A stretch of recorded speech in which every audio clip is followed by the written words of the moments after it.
На период проведения избирательной кампании в Коми усиливается охрана мест размещения избирательных комиссий, предвыборных штабов кандидатов, хранение избирательной документации и массового пребывания граждан.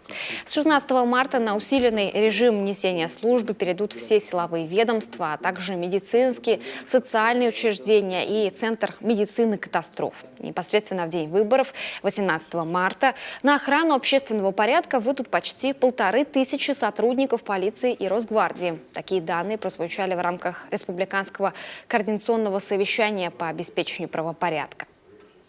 Наша прямая обязанность сделать все, чтобы выборы прошли в спокойной, законной обстановке. Конструктивно должен быть осуществлен диалог со всеми членами общества. Понятно, что на сайтах в доступной форме должны быть изложены все соответствующие информационные сюжеты, связанные с недопустимостью нарушения закона. Это касается непосредственно и проведения соответствующих массовых мероприятий в неразрешенных местах. Это порча агитационных материалов, билбордов и все, что с этим связано. К сожалению, у нас имеют место такие сюжеты.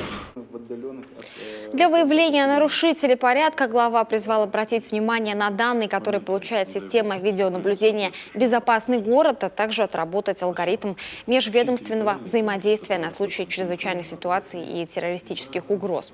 Специальное поручение Сергей Гапликов адресовал руководителям муниципалитетов. Все территориальные комиссии, которые находятся на территории у вас, веренных муниципальных образований, все участковые, собственно, ногами пройдите вы лично, каждый. Посмотрите, в каком состоянии все, что там находится, территории, подъездные пути и так далее. Чтобы у вас был план мероприятий. Значит, в разрезе каждого участка, значит, даете мне соответствующую информацию. Какие, значит, выявлены вами лично, так сказать, там, недочеты, и что предполагается сделать, и план мероприятий мне на стол в течение недели.